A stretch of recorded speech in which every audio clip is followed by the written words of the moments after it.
Welcome to Inside Outboards with your host, Cody Bass. Hello everybody, welcome back to the channel. Big hello to all the new subscribers. Thank you for subscribing, and if you're watching and you haven't subscribed, please hit that subscribe button and hit that like button and help me out with all that YouTubey stuff, and I thank you for it. We're getting back on this 18. We're gonna wake it up and add some electric start and do other things. So I've done a little bit of cleaning on it, and I'm gonna get the points in there. I'll film a little bit of that, and we'll just keep on going with it. You understand? So let's get on it. Let's take a look and see where we're at.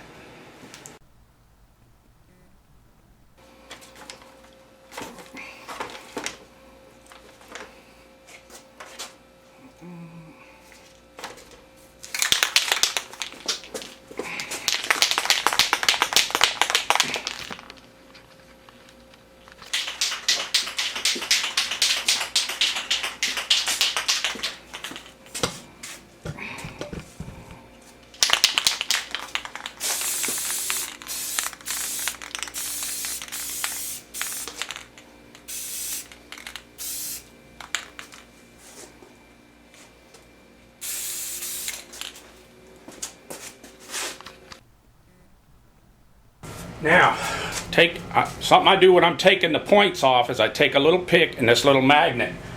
You got the clip on top of the points. I put the magnet right up against it. And that way,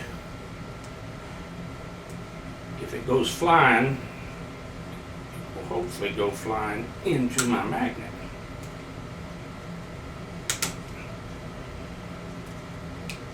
That's the theory anyway.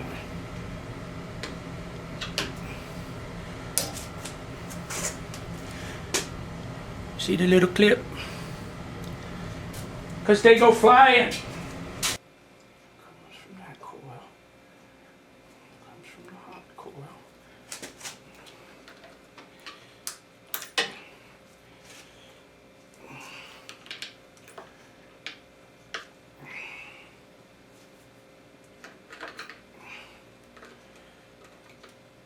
That.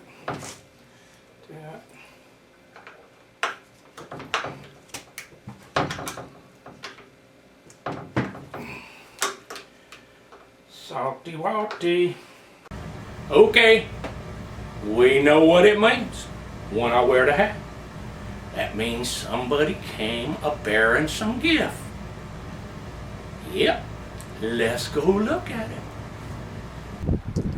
Okay, we got a nice little Yamaha. I don't even know what horsepower it is yet. Looks like a 6. But it's missing the lower unit. I'm not sure if I have one or not. Got a nice looking Johnson Seahorse 30.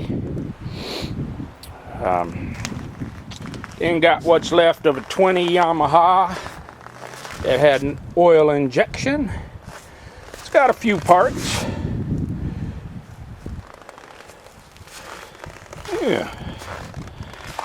But these were dropped off here by a fella that I've done business with before. They belonged to his father. His father passed away and he didn't want them. So I got them. They're freebies. And both of those pull over. So hopefully I think I may have a lower unit. I'm not 100% sure. We'll see. What I did is I put in, well, back up a little bit. First, I cleaned up the actual block itself.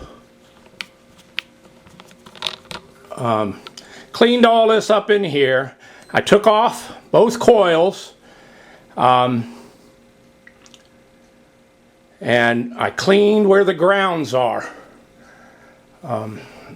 Get you in here. Okay, where the grounds to the coils are, I cleaned that up real good. You can see that shiny metal now. Same with the ground wires. I took a wire brush and cleaned all this up. Then I painted the coil leaves there to make them look better. I cleaned the block. And so then after I did that, I went with the new points and condensers. So it's got new points and condensers. I set them at 20 thousandths. And now we're going to put the flywheel back on there and see if we get sparky on the checker, which is right there. Man, is this thing zoomed in or something? Zoomed out or there? That's better. Okay, yeah. All right, so there you can see the coils better. I cleaned everything all up. I cleaned the block up, made sure I had good connections. Then, sorry about that with the camera, I did the points and condensers, got them set at 20 thousandths, and they're all cleaned up. Now, I've had people ask, how does the stop switch work? Well, basically, you've got two wires here. Let me move this for right now. Coming off the kill switch, right here, the stop button. Right there. You got these two wires. Well, as you can see, these Schrader clips come in here, and then on this side of the wire, there's two. Well, two of these, one goes to each coil and it grounds through that ground on the back side of the coil wire. All right, the other two from the other wire from the kill switch come up and it too splits and it comes up and one goes to each set of points. Okay, now over here, hopefully you can see that. Over here on this side, there's a wire that's grounded to the block right there, and it goes up under and grounds to the mag plate right there. So essentially what happens when you push the kill switch button, you're grounding out both sets of points, which kills the engine. That's how it works. Now there are other ways to do it, but that's how this one's set up and how normally these 18s are set up. So that's how the kill switch works. Let me find my flywheel. And my flywheely, whatever they call this thing. So where's the keyway? Right there facing me. So there she went. That. And that. And we will get the nut on there. Not like that, we won't. Only seems to want to go one way. I understand. Okay, so new points, new condenser. Let's hook up the sparky spider. I will put you over here where you can see the action. Then I gotta find me the right sockets. That would be it. Go ahead and give this thing a little bitty snuggums. I'll torque it in a little bit, but right for now, I just want to see if we got spark. So I don't want to go all ape on it. I just want to see if I got sparky wacky. So, there's that. Let me make sure you are in there. You are. So watch these two right here. Let's see what we get. Woo-hoo! Hot, baby, hot. When you're hot, you're hot. She be hot. Alrighty. We got Spucky. Spucky Wacky. Now, we got a couple other things I want to show you. But it's going to be over this way. Not to be confused with that way. Alright, so let me show you what we got over here.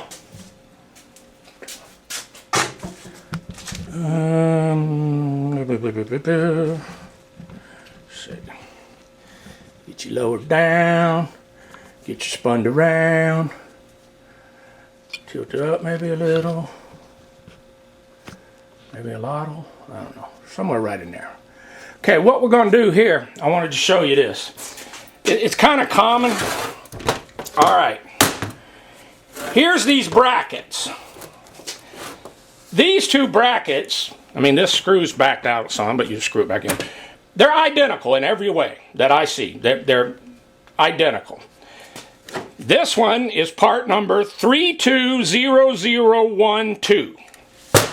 This one is part number 027730D.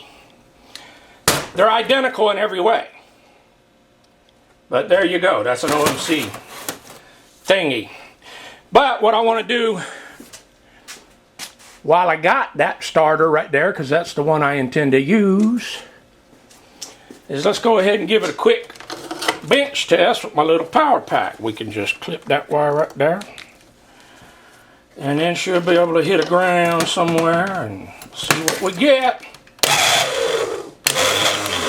She's engaging good. Let's see if I can get that where you can see it. You can watch the flywheel, it engages good.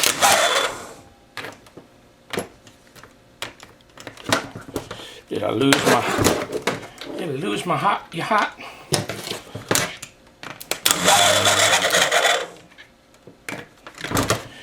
I hope you can see it.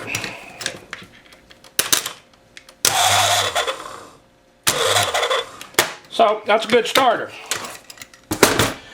And I need to clean that up a little bit, clean some things. But while I got you here, so that's the starter we're going to use. I'll have to test this solenoid. I'll show you that. But look at this. Man, she dirty. Dirty, dirty, dirty, dirty, dirty. So, what I say we do is we go ahead and we clean that carburetor up right there. Or at least take it apart and see what we get in the innards. And see what we're going to have to do in order to get that one squared them away. So, let's see how bad it is inside, or not.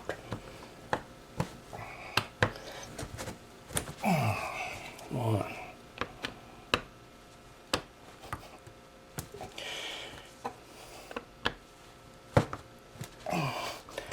That one's a little bit tighter than the others. A little more corrosion. So there we go. What do you think? Is it going to be filthy and dirty and yucky and nucky and gooky and or is it going to be nice? Probably been many a year since anybody been in here.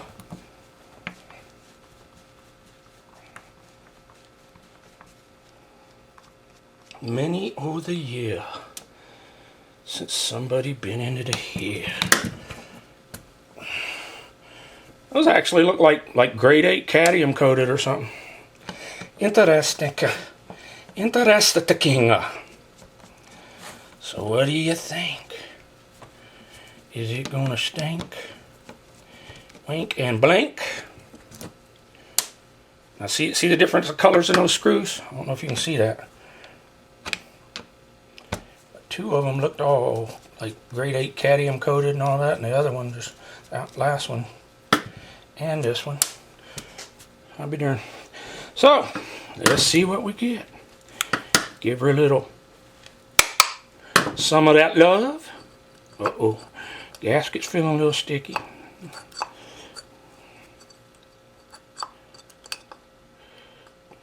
Ooh. Ooh. Not too bad at all. I have seen a lot worse than that. Bowl looking pretty good. Yeah. Looking pretty good. Looking like I should keep on cooking.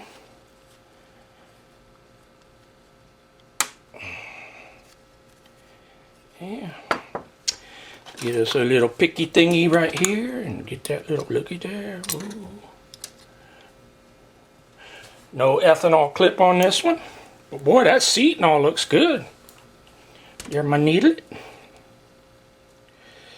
It looks good, no corrosion, no pitting. So, we are going to just, I think, give this thing a scrub in some hot soapy water. I will throw it in the ultrasonic cleaner, not because so much of the inside, but of the outside. All that yuck. So I'll try and scrub most of that off of there. And then just give it a little bit in the ultrasonic cleaner, see if it helps clean off some of that yuck and crud.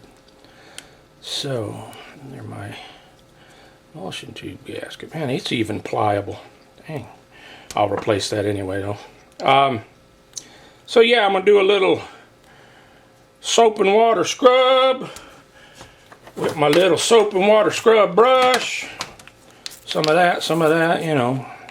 So let me get my pan and scrub this, then we'll throw it in the ultrasonic cleaner and move on to some other things. Let me see if it butterflies.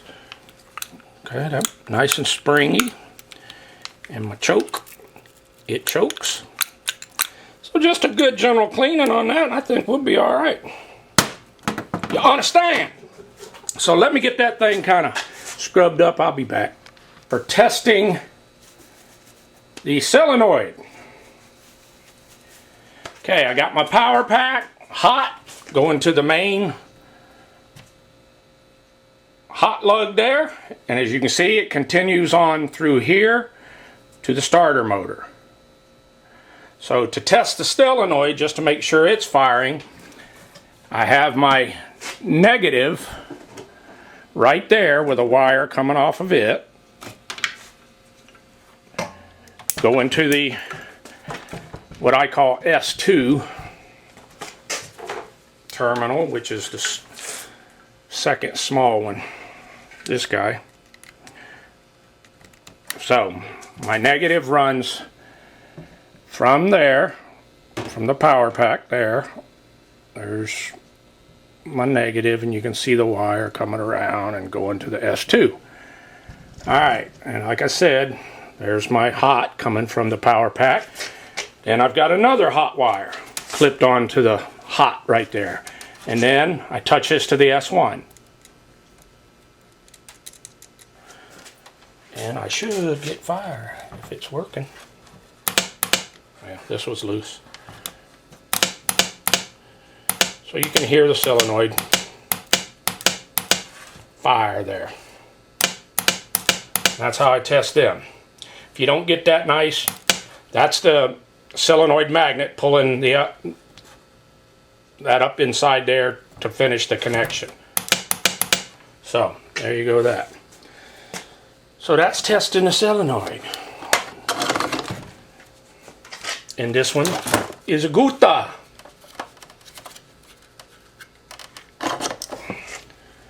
So let me get the carburetor out of the ultrasonic cleaner. We're going to blow it all out.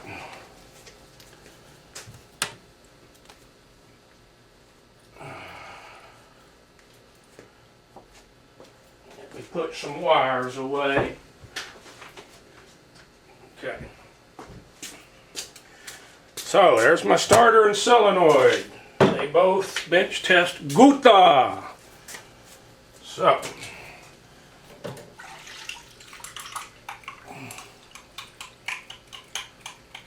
ooh, ain't that an improvement?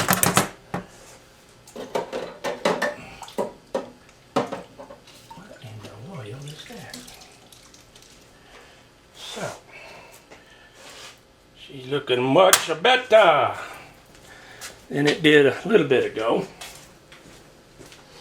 So now what we're going to do, it's going to get a little noisy, but I'm just going to blow everything out.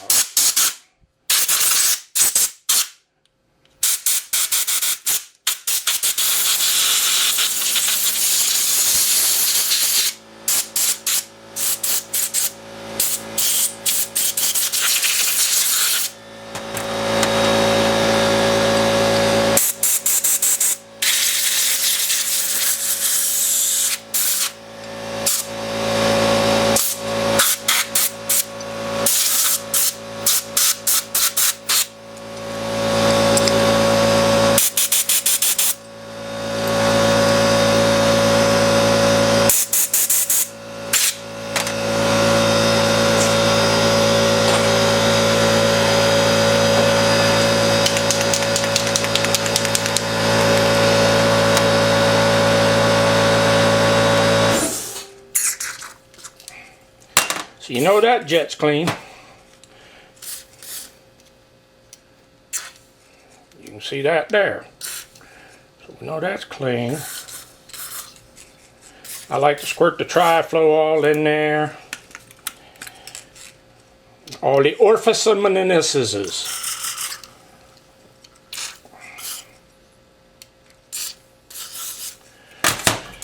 Alright. So now I'm just going to put that back together and I'll be right back.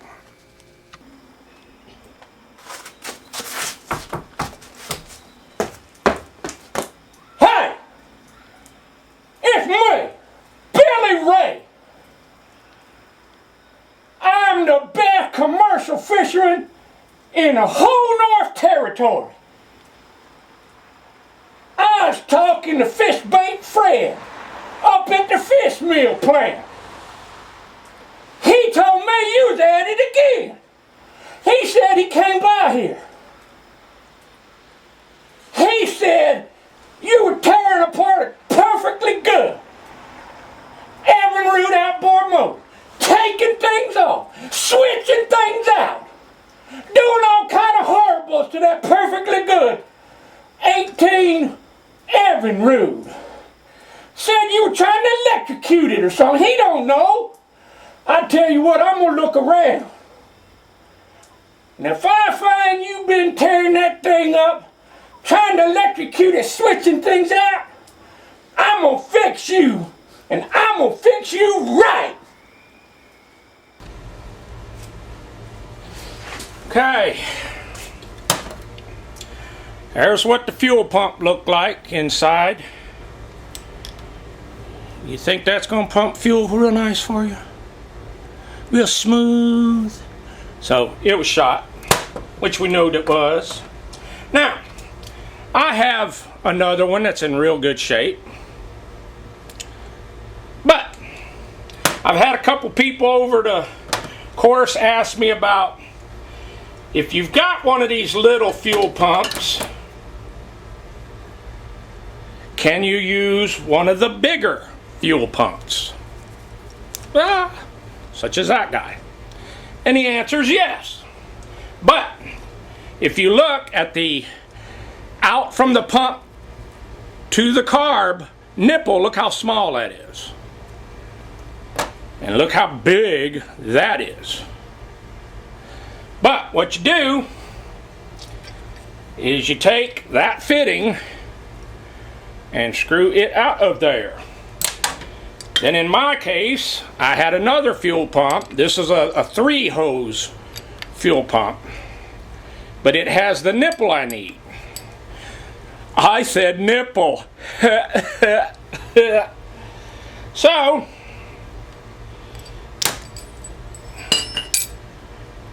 you replace the big nipple with the little nipple on this 2-line fuel pump.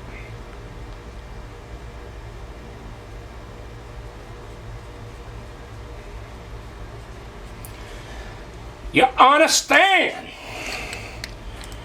Now, there's one more consideration. You got to have room. Remember, this is plastic. Just snug and no more. You've got to have room to hang this big old honker. And in this particular motor, I do.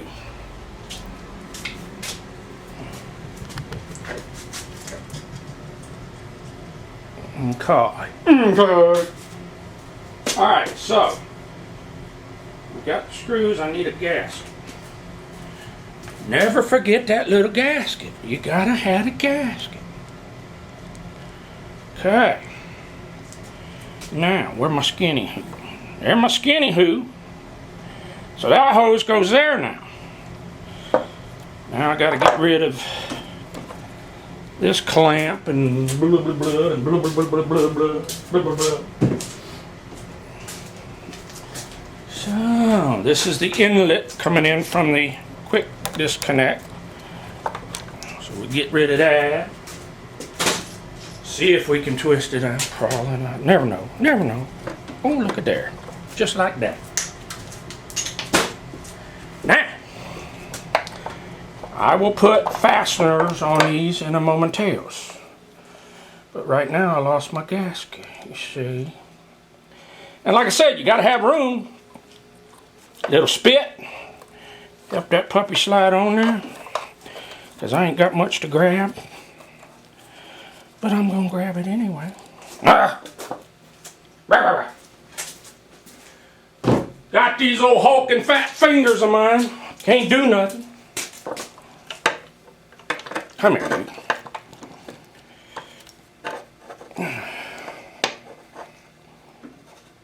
dude.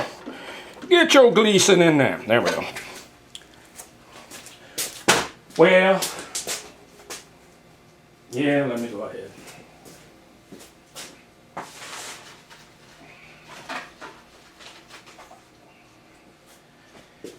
Now I'm going to show you something else that you might not have noticed or not. You see these zip ties? These are an actual OMC part number. They are fuel hose zip ties. You see how that's curved? Right there. It curves right there, right there. That's so it makes a complete circle around the fuel hose. And not leave a little, if you're using a regular zip tie, you'd have that little square pinch there. And I got one of these guns. You don't need it, but it's supposed to give them a good tight fit. But anyway, this is an actual OMC part number. And if you're interested, let me know and I'll give it to you. But just about any auto part store will have fuel line zip ties. You don't have to buy the OMC part number. You understand? So, I'm sure that gasket came off again, and it did.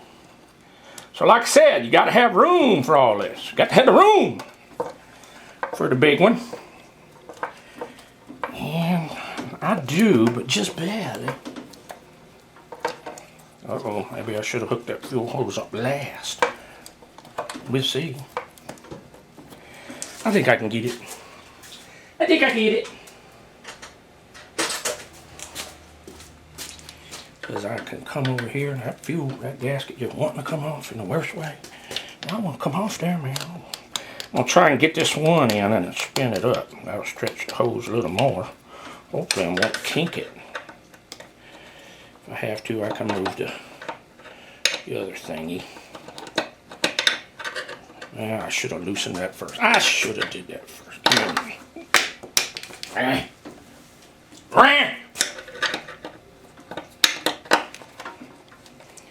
I'm going to try something a little different. I'm going to try the same thing, only different. I have seen people drill holes right here in the cowling because of this. And I understand it.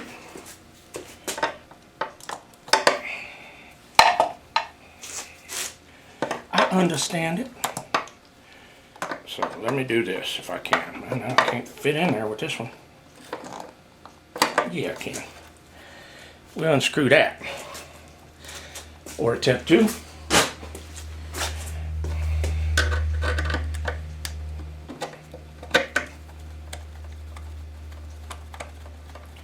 Now get yourself. Get yourself.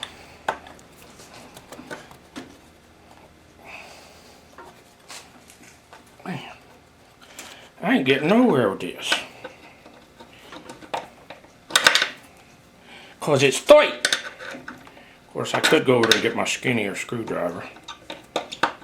Why would I do something such as common sense as that?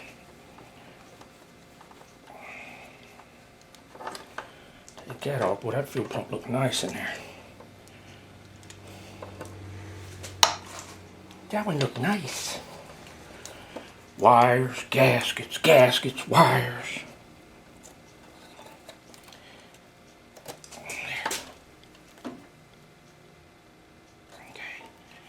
Wires, gaskets, more gaskets, wires.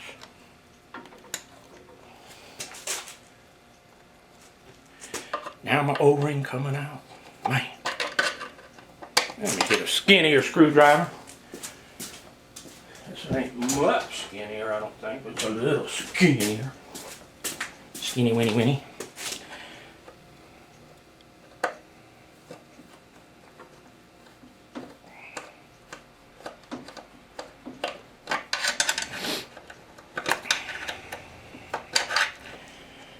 Yeah.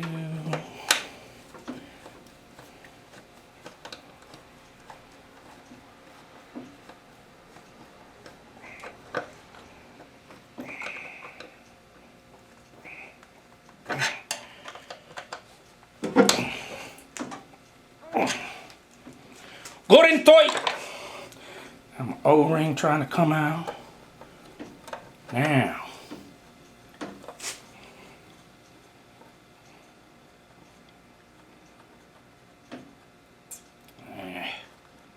I see that.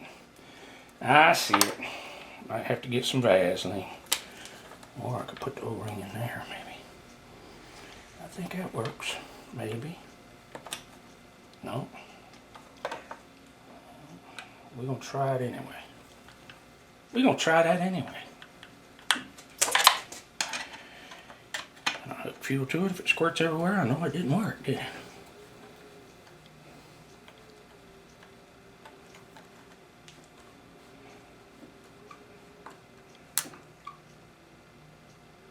Plastic, be careful. All right. So, we'll see. Let me get her in the tank. I'll be right back.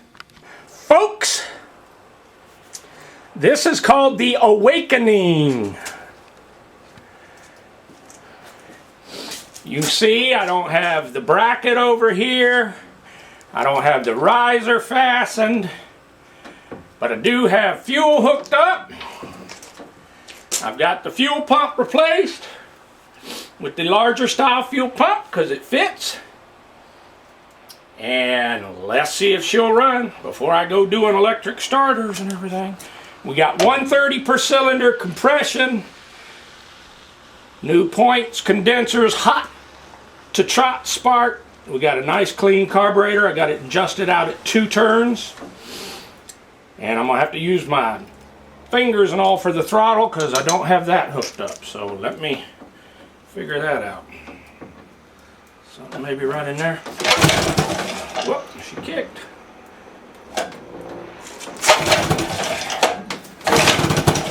Almost. Almost.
Mr. 18. Good compression, good spark, good fuel flow means boom. She's just smoking, but I have a lot of tri-flow in there too. So I noticed she's not peeing at all. I never did take the thermostat out yet, but she's a runner. And it's going to need a water pump. It's going to need that anyway. Even if it was peeing, it's going to need a water pump because it's been sitting for over a decade. So now we'll move on. This is the Awakening. The Awakening. So, slapped her around a little bit, said, wake up. She wake up.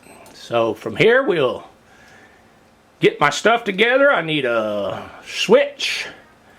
I need a starter and solenoid, which I got. I need a set of leads, which I'll need to get. And then I can hook up my riser so my throttle works. Oh, by the way, I got all that loosened up too. I don't want to move it too much, but you can see boopy-doo-boopy.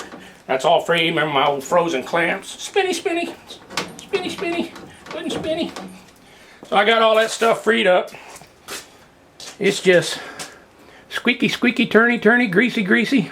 And there it is. So, got to get a few things together. I'll be back. Alrighty, so we got the little motor awake. Got it to where it shook off probably a decade and a half of cobwebs and got a lot of the salt out of there. Still got a long ways to go on this motor. We got to get that lower unit dropped. We got to get that lower unit drained and see what kind of shape that's in. But as far as the power head goes and all, we know that she's a runner. So, next video, we'll get out the starter and solenoid and thingies, and we'll get electric start on this and get that all hooked up, and then we'll continue on with the lower part of it. That's going to be a wrap on this one, and thanks for watching. Stay tuned for part 3, adding the electric starter on Inside Outboard with Kodi Bass.